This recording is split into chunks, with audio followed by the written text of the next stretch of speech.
안녕하세요. 오늘도 차연 살롱을 찾아주셔서 감사합니다. 저는 일산에 사는 30대 중반의 여성이에요. 며칠 지나면 외할아버지가 돌아가신 지 1년이 되는 날이네요. 그리고 일주일 후면 제가 이혼 서류를 전 남편한테 보낸 지 1년이 되는 날이 되고요. 오늘은 제가 허심탄회하게 여러분들에게 제 이혼 이야기를 해볼까 해요. 제 이야기를 들으면 왜 처음부터 그렇게 사람을 무시하는 사람들과 연을 맺었느냐고 하실지 모르겠어요. 그게 결국 제 이혼의 가장 큰 원인이 되기도 했으니까요. 저를 그토록 무시한 사람은 바로 시어머니였어요. 그런 시어머니를 늘 이해하라고 한 남편이 그 다음 원인이었고요. 제가 외할아버지 밑에서 자랐거든요. 엄마와 아빠는 양가가 반대하는 결혼을 했고 저를 낳고도 몇 년간 양쪽 집안에 외면을 당하셨대요. 두 분이 외롭게 살다가 결국은 크게 싸우고 헤어지셨고요. 그러고 얼마 안 돼서 엄마는 돌아가시고 저는 외갓집에 가게 됐는데요. 아빠가 데리고 오고 싶었지만 친가 할머니가 너무 심하게 반대했고 또 그 즈음에 아빠가 재혼을 준비 중이었대요. 이런저런 일이 겹쳐서 저는 외가에서 자라게 된 거죠. 외가에서는 제가 외롭거나 부모 없이 천덕꾸러기로 자란다는 느낌이 들지 않게 정말 잘해주셨어요. 제가 초등학교 6학년 때 돌아가신 외할머니는 늘 제 머리를 매만져 주시며 따뜻하게 바라보셨는데 그 기억이 정말 선명해요. 양계장과 과일농장을 함께 운영하고 계셨던 외할아버지는 제가 기죽을까봐 동네 젊은 부모들한테 요즘 애들 뭐 사줘야 되는지 물어보시기까지 하셨대요. 이건 나중에 제가 다 크고 나서 들은 이야기지만요. 그래서 저는 한 번도 유행이 뒤처지지 않게 없는 게 없이 다 갖추고 학교를 다녔어요. 활발하고 친구들과도 잘 어울렸고요. 그래도 친구들이 부모님과 함께 있는 모습을 보면 저도 모르게 위축이 된 건 사실이었어요. 부럽고 그 순간만큼은 세상에서 제일 외로운 사람이 된 것 같았죠. 그런 생각을 외할아버지한테 들키지 않으려고 애썼고요. 아빠와 다시 만나게 된 건 대학에 들어가고 나서부터였어요. 더 일찍 저를 만나고 싶었지만 여건이 허락하지 않았다고 해요. 지금 가족들 눈치도 보였겠고 외할아버지한테 할 말도 없었을 거예요. 실제로도 그렇다고 하시더라고요. 아무튼 제가 다 커서 만나게 되니 주변에서도 별다른 말이 나오지 않은 것 같아요. 아빠 가족들도 이해해줬고요. 저는 대학을 졸업하고 바로 금융기관에 취직을 했어요. 제 소원이 얼른 돈 벌어서 제 돈으로 외할아버지한테 효도하는 거였거든요. 저를 위해 뭐든 해주시는 외할아버지였으니까요. 그래서 취직하고 맨 처음 했던 게 외할아버지 여행 보내드리는 거였어요. 친한 친구분들과 함께요. 제주도 2박 3일 여행이었고 호텔비는 카드로 할부한 거라서 큰 부담이 없었는데 제가 용돈도 다 드리고 호텔도 좋은데 예약했더니 외할아버지 친구분들이 손녀 대단하다고 난리도 아니었대요. 외할아버지가 저한테 해주신 거에 비하면 정말 아무것도 아닌데 말이죠. 그 다음에는 동남아 여행도 보내드렸고 중국 여행도 보내드렸죠. 중국은 제 휴가와 외할아버지 쉬는 때가 맞아서 저와 외할아버지가 같이 갔어요. 그 여행이 제가 성인이 돼서 외할아버지와 함께한 처음이자 마지막 해외여행이 되었고요. 그렇게 4년 동안 열심히 일하며 외할아버지와도 잘 지내던 저는 남편을 만나게 되었어요. 남편은 저희 회사 거래처의 팀장이었는데 어떻게 저를 잘 봤는지 몇 번 식사를 같이 하자고 하더라고요. 처음에는 가벼운 만남으로 시작했는데 남편이 진지하게 고백하더라고요. 진수영 씨, 저랑 사귈래요? 저 시간 많이 남아 돌아서 수영 씨 만나는 거 아니거든요. 처음 봤을 때부터 마음이 있었어요. 근데 제가 별로라면, 아니면 다른 사람 사귀고 있는 거라면 저 그만두려고요. 사귀는 사람은 없고요. 저는 김명호 팀장님 편하게 만난 건데 잘 맞는 것 같아요. 만나봐도 저는 좋아요. 그러자 남편은 정말 아이처럼 좋아했고 저희는 그렇게 1년 좀 넘게 사귀다가 결혼 이야기가 오가게 되었어요.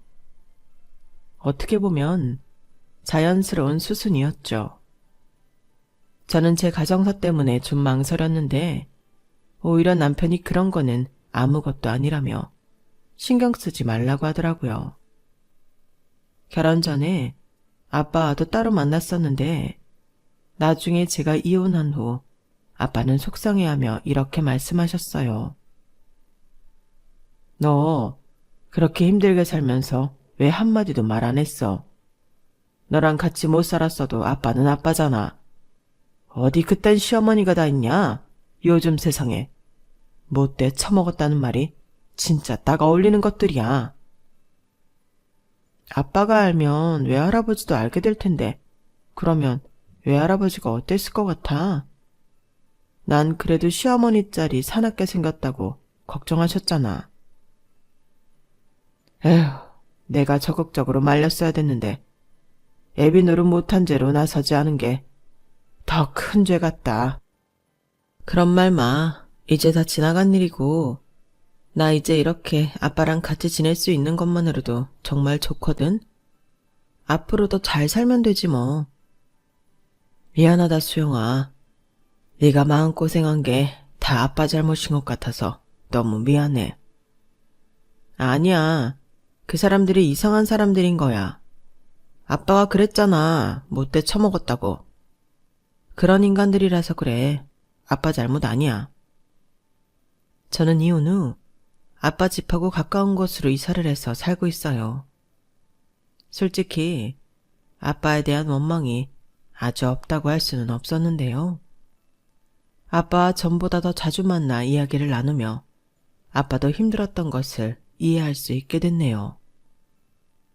또 어쩌다 보니 아빠 가족분들하고도 가끔 만나게 됐는데 그분들이 평생 저와 엄마에 대한 미안함을 갖고 있었고 저를 한시도 잊지 않았다고 하더라고요. 그런 말들을 들으니 제 마음이 풀린 것도 있어요. 아빠와 가까운 곳에서 지내며 든 생각은 다 자라고 나서는 외할아버지와 더 가깝게 지내지 못했다는 게 마음이 아프더라고요. 제가 대학을 졸업하고 외할아버지한테 가서 그쪽에서 취직해서 살겠다고 한 적이 있었거든요. 그때 외할아버지가 크게 반대하셨어요. 제가 하는 건 무조건 지지해 주시던 외할아버지가 유일하게 안 된다고 하신 거였죠. 그래서 그럼 같이 서울에서 살자고 했었네요. 할아버지, 그럼 나랑 같이 서울 가자. 나 할아버지랑 너무 오래 떨어져 있었던 것 같아. 인석아, 그런 말 마. 그럼 이 닭들하고 과일은 다 어쩌고? 다른 분들이 하시면 되지. 말하자면 할아버지는 사장이나 다름없잖아. 이놈아, 사장이 회사 비우면 그 회사는 끝이야.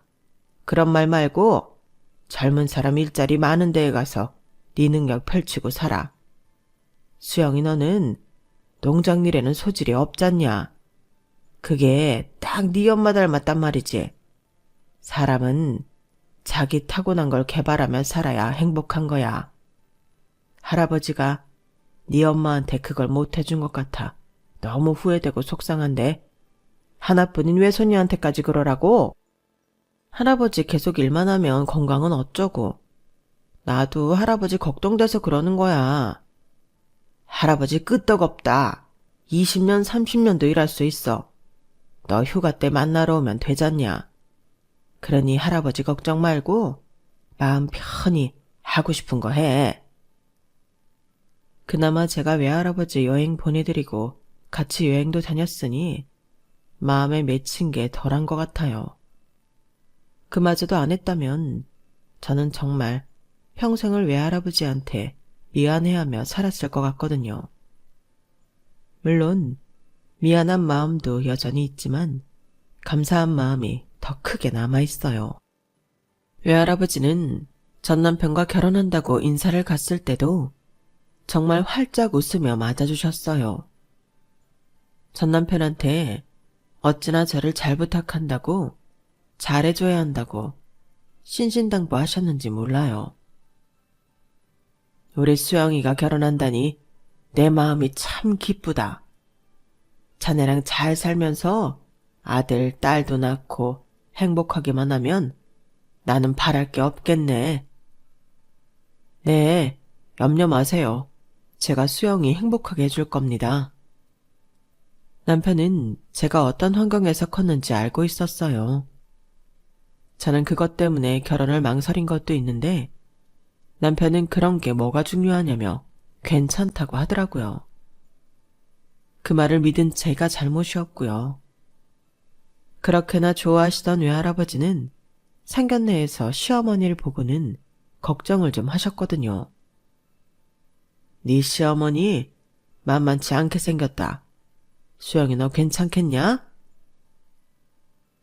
명호 오빠 보면 사람 유하잖아. 시어머니도 그렇게 나쁜 사람 아닐 거야. 너무 걱정하지 마, 할아버지. 그게 아들미가 휘어잡혀 살아서 그럴 수도 있는 건데 수영이 네가 좋다면야 할애비도 말리지는 않겠다만. 저는 외할아버지를 안심시키기 위해 걱정하지 말라고 잘 지낼 수 있다고 큰 소리 쳤어요.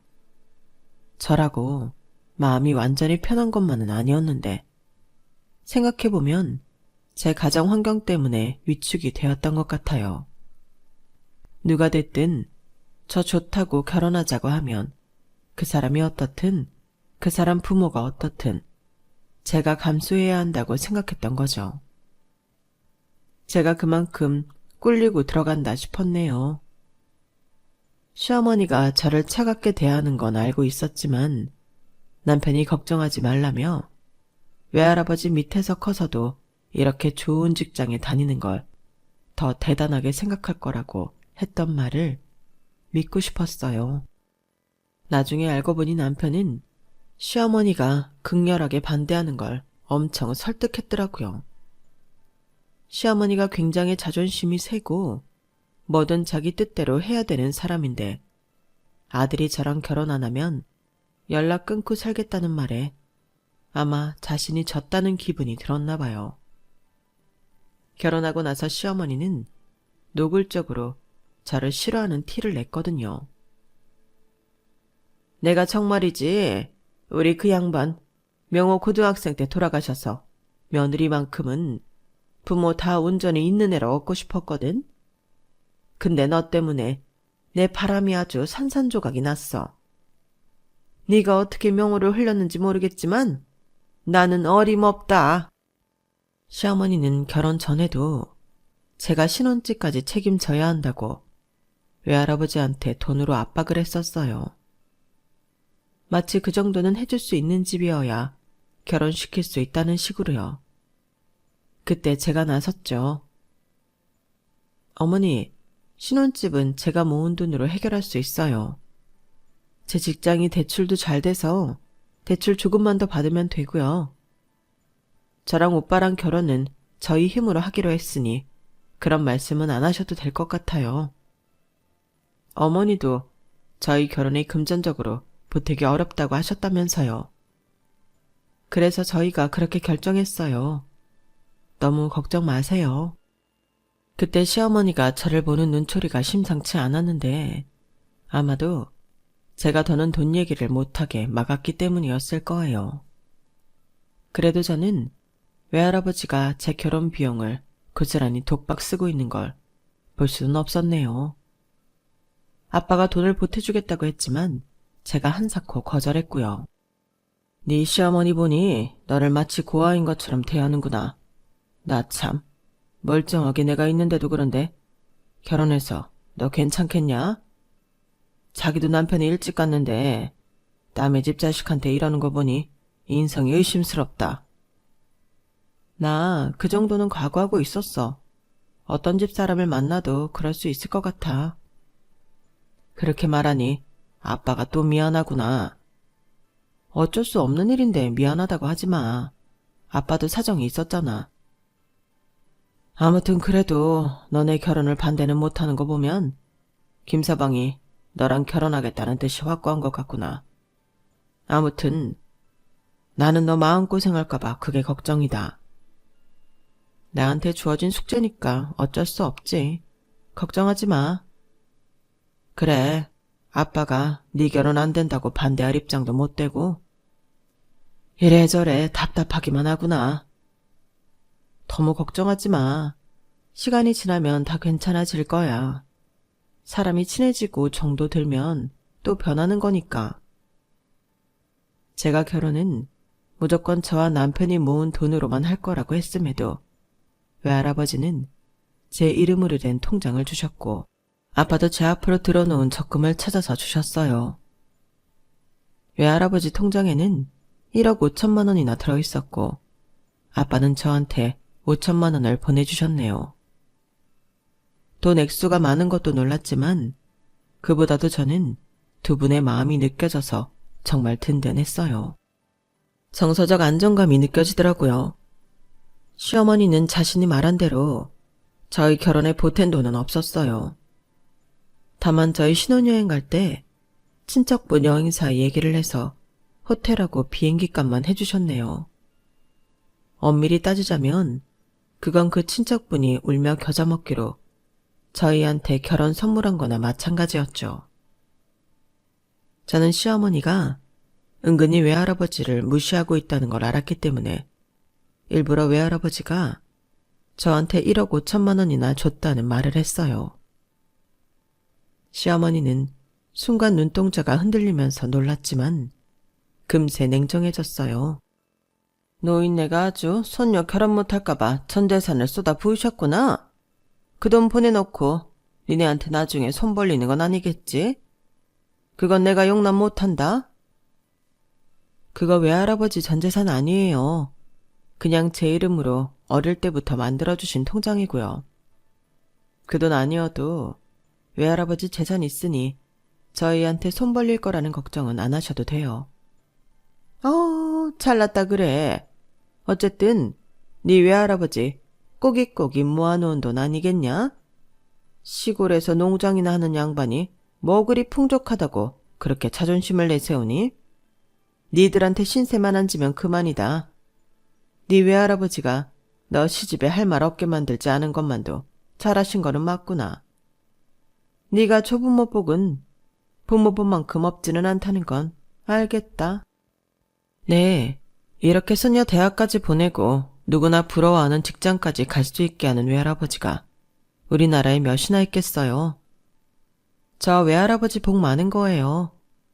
외할아버지 덕분에 저희 신혼생활에 비자금 생긴 거니 명호 오빠도 제 덕복을 살 거예요.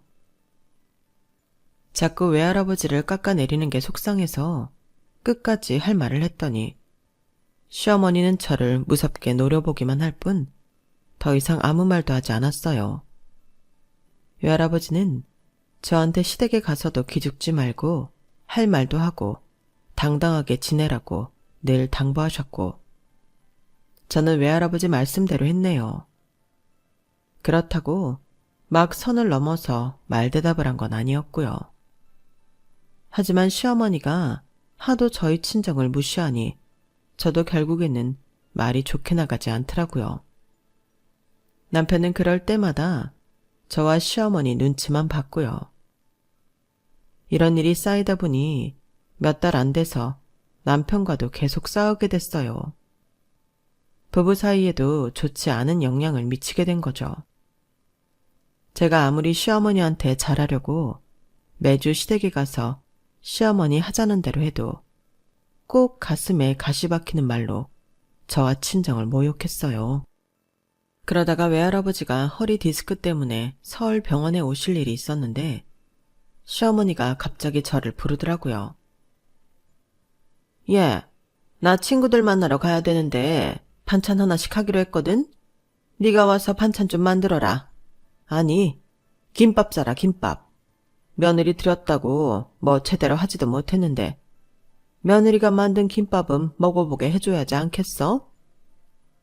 어머니, 제가 지난주 말씀드린 대로 오늘 외할아버지 서울 병원에 오셔서 거기 가봐야 해요. 병원 진료 끝나고 입원할지 말지 결정도 해야 돼서 제가 같이 있어야 되거든요.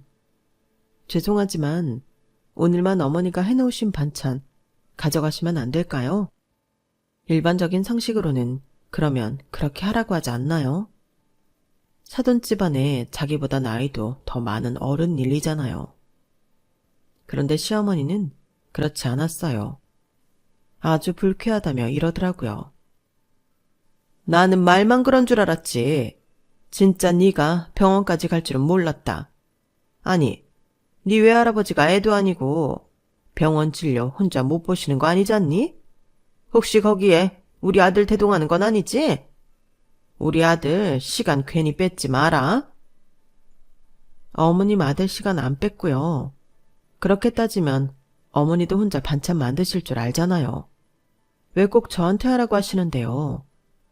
어머니, 저한테 외할아버지가 어떤 분인지 아실 텐데. 그런 식으로 말씀하신 건 아닌 것 같아요. 아유, 이래서 나이 드신 양반들은 얼른 돌아가셔야 돼. 애들 앞길 막는 것도 아니고 괜히 시간만 뺐잖아. 어머니, 지금 저희 외할아버지 돌아가시라고 하시는 말씀이세요? 내가 언제 그렇댔니? 말이 그렇다는 거지. 그럼 어머니도 저희 앞길 막지 않게 얼른 돌아가셔야 된다는 생각하고 계시나 봐요. 야, 너 그게 무슨 뜻이냐? 나 죽으라는 거냐? 저도 말이 그렇다는 거지. 어머니 돌아가시라는 거 아니었어요. 저게 진짜 못 베어먹고 자란 티를 내느라 저러지. 아, 네가 그러니 돌아가신 네 엄마 욕먹이고 네 아빠 욕먹이는 거야. 알아? 네, 그건 어머니 생각이니까 어쩔 수 없고요. 그래도 외할아버지한테만큼은 함부로 말씀하지 말아주세요. 지금 저나 오빠 주변 친구들보다 마음의 여유 갖고 사는 거 다 외할아버지가 주신 통장 덕분이거든요. 어머니, 저희 결혼하는데 뭐 해주셨어요? 없잖아요. 그러니 외할아버지한테 그러지 말아주세요. 시어머니는 할 말이 없으니 제가 못돼 먹었다는 말만 반복하다가 전화를 끊더군요. 저는 그때부터 시어머니한테 잘하기로 한 마음을 싹 접었어요. 아니, 전혀 하고 싶지 않았어요. 그래서 매주 주말마다 시댁에 가지 않았고 꼭 필요한 일이 있을 때만 갔죠. 남편은 은근히 불만을 내비쳤지만 대놓고 말은 하지 못했어요. 자기가 봐도 자기 엄마가 저한테 너무하는 게 보였겠죠. 시어머니는 제가 엄마 없이 커서 살림도 거칠게 하고 교양이 없다며 늘 비난만 했거든요. 거기에 더해 저희 아빠 욕까지 했어요. 제가 가끔 아빠를 만나서 식사를 하는데 그것까지 못마땅해 하더라고요. 어떨 때는 아빠가 남편도 같이 부를 때가 있었는데 시어머니는 남편이 아빠를 만나러 가는 걸 그렇게 싫어했어요. 아니, 널 키워주지도 않은 양반을 우리 명호가 뭐 털어 만나러 가야 되는데? 그것도 나 만나러는 오지도 않으면서 둘이서 쌍으로 네 아빠를 보러 간다는 게 말이 되냐? 남편이 듣기에도 시어머니 말이 심했는지 얼른 말을 막더라고요. 엄마, 내가 언제 장인어른 뵌 적 있다고 그래. 결혼하고 딱 한 번 배웠고 이번이 두 번째야. 엄마는 그보다 더 많이 보러 왔잖아. 요새도 나는 거의 매주 엄마한테 오다시피 하는데 한 번쯤 갈 수도 있지. 그래도 명색이 장인어른이시잖아. 사위 부르는데 안 갈 수 있어? 그러자 갑자기 시어머니는 눈에 쌍심지를 켜고 저를 보며 말했어요. 너지? 네가 명우한테 이렇게 말하라고 시켰지? 니네 아빠 만나러 가야 된다고 세뇌시킨 거지? 어머니 진짜 말씀이 지나치시네요. 왜 저희 아빠 만나는 것까지 어머니 간섭을 받아야 되는지 모르겠고요. 정 그렇게 불만이면 저만 만나고 오겠습니다. 저는 더 이상 싸우기 싫어서 그 정도로 마무리하고 집에 왔죠. 남편도 말로는 미안하다고 했지만 은근히 시어머니랑 비슷한 생각을 갖고 있더라고요. 굳이 저를 키워주지 않는 아버지 만나야 되냐며 좀 귀찮아하길래 저도 말했어요. 이런 식으로 생각하면 나도 시어머니 보러 더 안 갈 거야. 불만 없지? 우리 친정 이렇게까지 무시하는 걸 나도 참을 이유 없잖아? 그때부터 저희 사이는 더 거리가 생기기 시작했어요. 남편과의 사이도 전보다 더 안 좋아진 거죠. 그러다가 결혼하고 첫 명절이 되었는데요. 이미 그 전에 저는 남편과 의논해서 외할아버지 찾아뵙는 날하고 시댁에 가는 날을 겹치지 않게 말해놓았어요. 남편한테 이것만은 제발 지키자고 제가 간절히 부탁을 했고 남편도 알겠다고 했던 일이었죠. 그리고 시댁에 가기 전에 잠깐 짬을 내서 아빠와 함께 점심을 먹기로 했고요. 그럼에도 시어머니는 그것까지 간섭을 하고 잔소리를 했어요. 아니 너는 그렇게 친정만 챙기니? 왜 네 아빠를 굳이 만나야 되는데? 너도 참 우리 아들 피곤하게 만들며 산다. 너는 이제 이 집 식구야. 그럼 자기 집을 챙겨야지. 왜 따로 살고 가족까지 있는 네 아빠를 챙긴다고 오지랖이야. 시어머니가 이런 식으로 나오는데도 남편은 이제 더 뻔뻔하게 자기 엄마 말이 틀린 게 없다고 나오더라고요. 그렇게까지 말을 하니 저도 그럼 명절에 시댁에 못 가겠다는 말이 나왔어요. 그러자 시어머니는 집안에 며느리가 잘못 들어왔다며 길길이 날뛰었어요. 저는 심각하게 이혼을 고민하기 시작했어요. 그게 명절 되기 두어 달 전 일이었네요. 명절이 코앞이었던 것도 아니고 그렇게 한참 전부터 난리였으니 제 스트레스가 이만저만이 아니었어요. 제가 너무 힘들어서 회사에서 야근까지 하고도 집에 들어갈 생각이 나지 않던 날이 있었어요. 남편 꼴을 보면 더 화가 나고 열불이 터지니 집에 가기가 싫더라고요.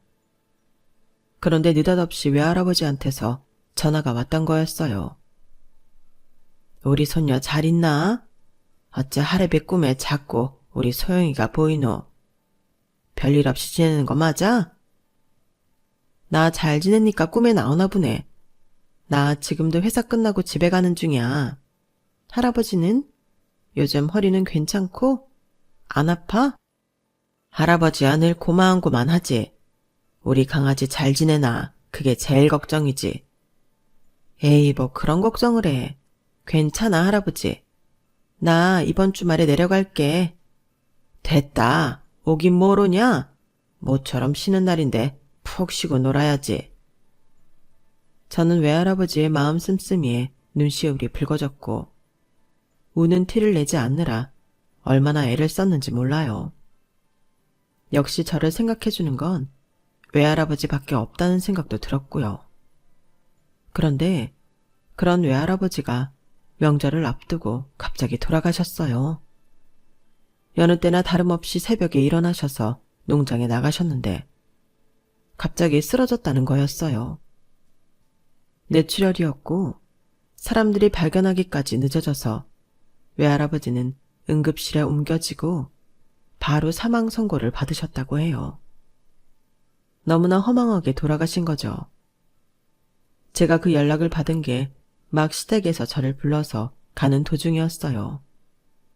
시어머니가 명절 때 쓸 그릇을 새로 사달라고 하더라고요.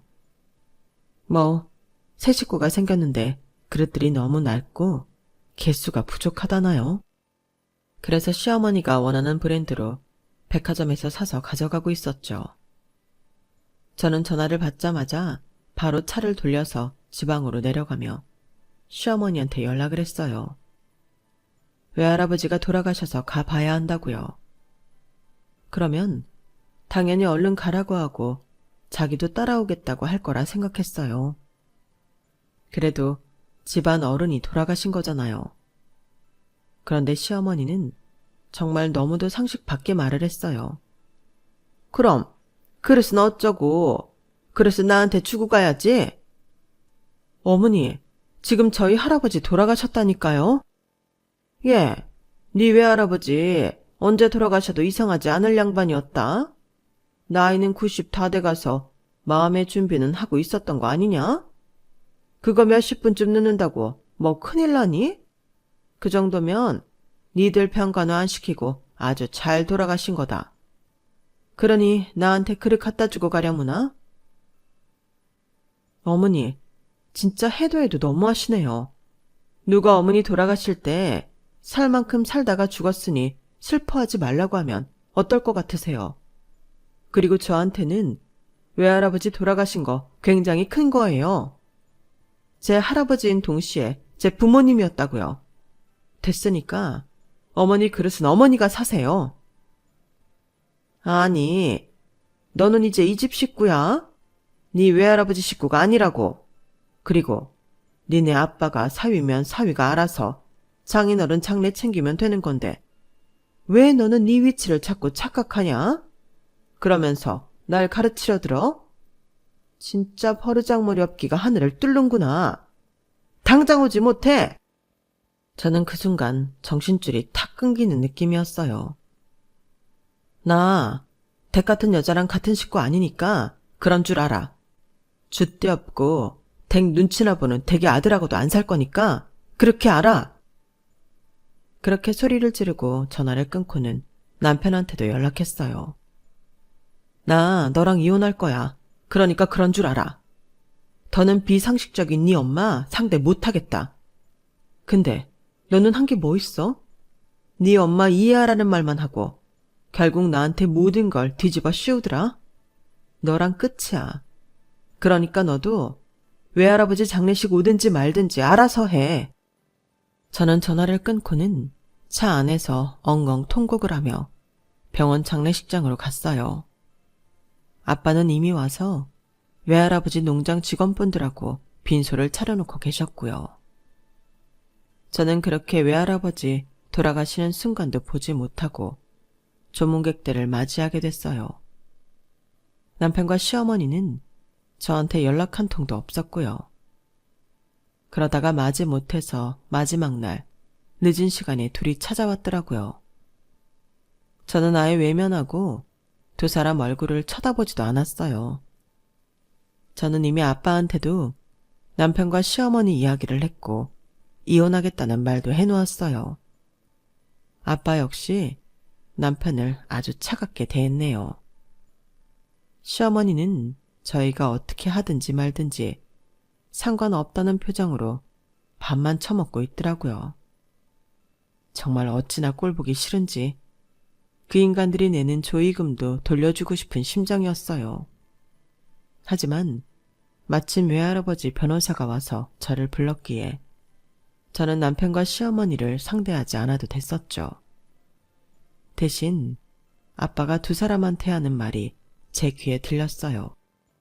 지금 수영이 장인어른 유언장 확인하고 상속 얘기하고 있으니까 두 사람은 식사 끝나면 돌아가세요.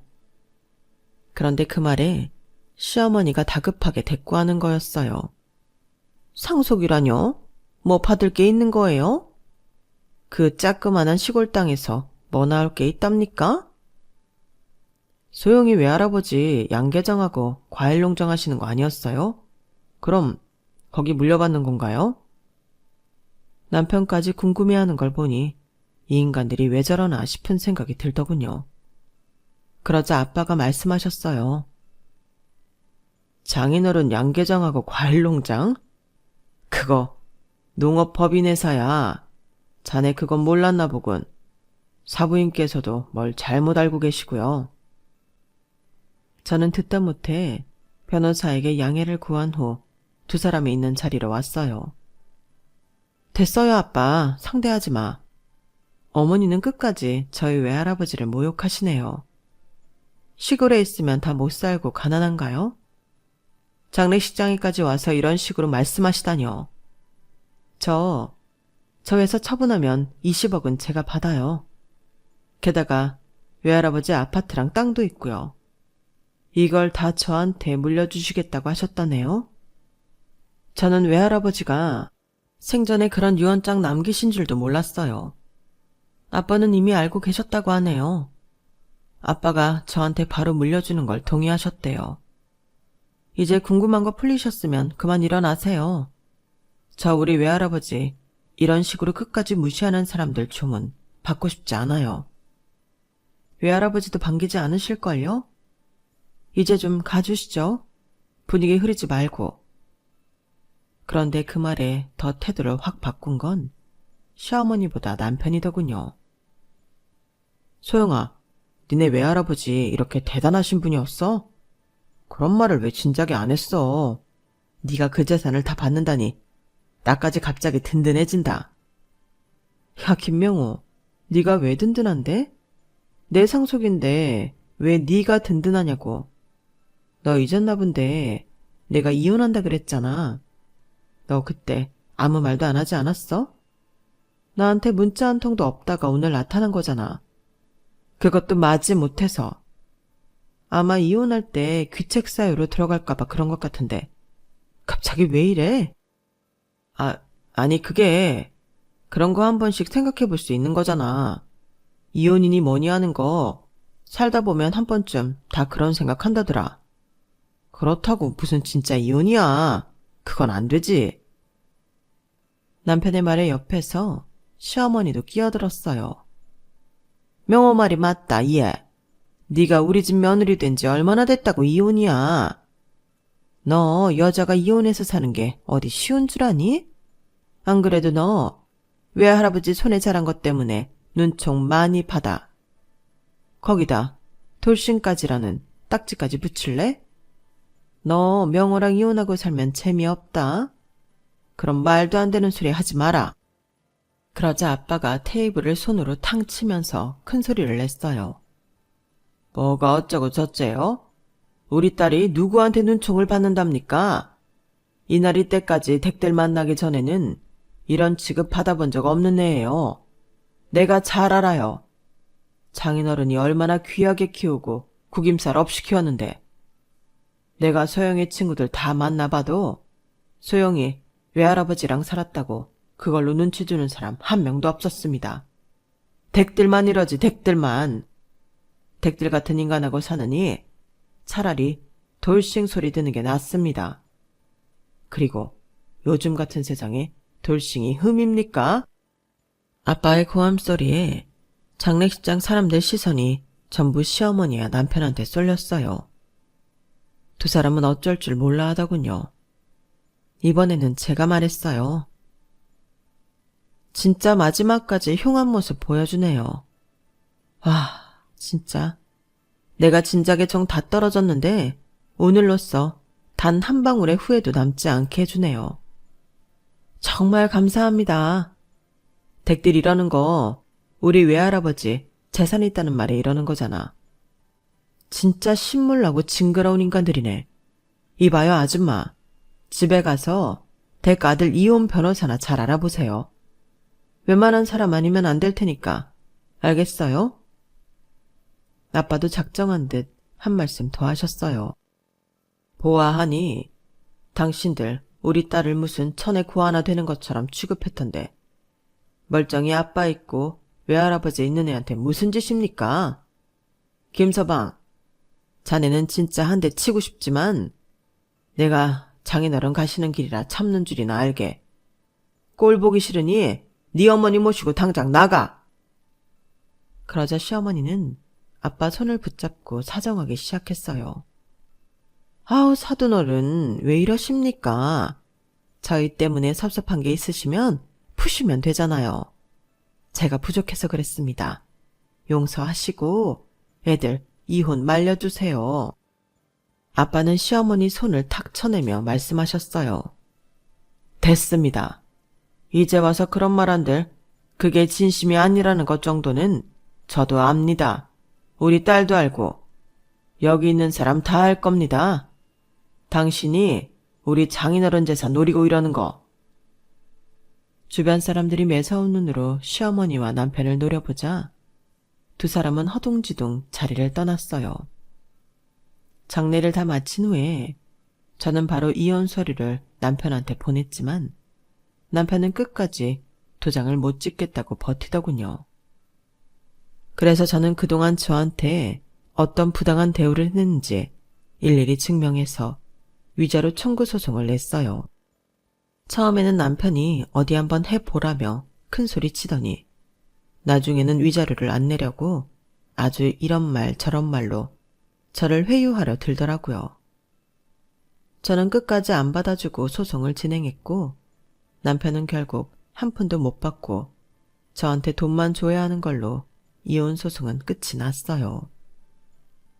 남편하고 시어머니가 분해서 어쩔 줄 몰라 하던 모습을 보고 어찌나 속이 시원하던지요. 저는 그 후에 아빠가 사시는 곳으로 이사를 와서 살고 있어요. 직장에서는 조금 거리가 있지만 그래도 이제 이 땅에 남은 유일한 저의 피부치가 아빠니까요. 아빠는 제가 이혼하게 된 걸 본인 탓이라고 하시며 마음 아파하셨지만 저는 인생 공부 잘했다며 아빠를 위로해드렸어요. 실제로도 그랬고요. 저는 앞으로 더 잘 살 것 같거든요. 회사도 잘 다니고 있고 외할아버지가 주신 재산도 있으니 무서울 게 뭐 있나요? 게다가 옆에 아빠도 있잖아요. 요즘은 아빠 가족분들도 제 편이 되어주신 것 같아 정말 마음이 든든해요. 그럼 저 앞으로 더 잘 살라고 응원해 주시길 부탁드리며 제 이야기 마칠게요. 들어주신 분들 모두 감사드려요. 다들 행복하세요. 여러분, 사연 댓글에 응원과 현명한 조언 부탁드려요. 좋아요와 구독은 저에게 큰 힘이 됩니다. 오늘도 좋은 일 가득하세요.